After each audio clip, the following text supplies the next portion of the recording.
রাজ্য শাসন করেছিল।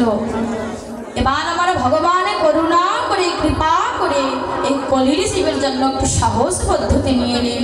কেননা ভগবান বলছে আমার আগত কলির জীবের ভক্তগণ তারা তো এতটাই কর্মব্যস্ত জীবন তাদের যে তাদের এই কলি তাপর যুগ বা সত্য যুগ বা ত্রেতা যুগের মতো মুনি ঋষিদের মতো ধ্যান ধারণা করার সময় নেই কলি জীবের আছে।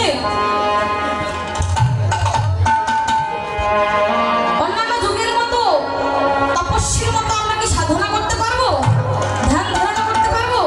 আমাদের কি সময় আছে? কর্মব্যস্ত জীবন আমাদের, কর্ম না করলে কি খাবার জুটবে?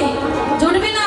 তাই ভগবান বলেছে হাতে করো কাম মুখে করো নাম, অনায়াসে দিলে করে ভাবো পানি ধামেনি তাই গৌর হরি হরি হরি।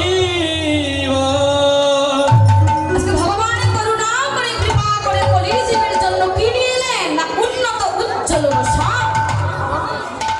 সেই উন্নত উজ্জ্বল রস হচ্ছে আমার হরি নাম, মধু মাখা কৃষ্ণ নাম।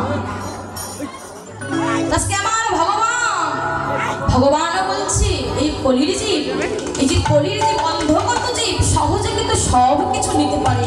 আচ্ছা বাবা, এই কলির জীবকে যদি আমরা ধন দৌলত অর্থ দিই সহজে গ্রহণ করবে না?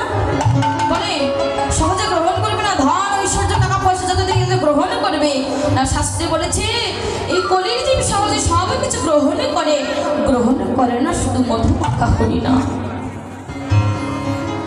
আমরা কখনো ভগবানের কাছে যাই, ভগবানের কাছে আমরা তখনই যাই যখন আমাদের কিছু স্বার্থ থাকে, যে হে দয়াময় আমার ছেলের যেন চাকরিটা হয়ে যায়, আমার ছেলে যেন একটি ভালো পুত্রবধূ পায়, তাই না? ভগবানকে মানসা করি না যে ভগবান তুমি আমাকে এটা দিলে আমি তোমাকে কিছু দেবো, তোমার মন্দিরে তোমার ভক্তদের কিছু দেবো। ভগবানকে নিঃস্বার্থভাবে ভালোবাসি, ভগবানের কাছে যে একটা স্বার্থ নিয়ে। আবার শাস্ত্রে বলেছেন আপন ইচ্ছায় যে কোটি বাঞ্ছা করে, কৃষ্ণ ইচ্ছা না থাকলে বাঞ্ছা নাহি পড়ে নি তাই গৌর হরি হরি।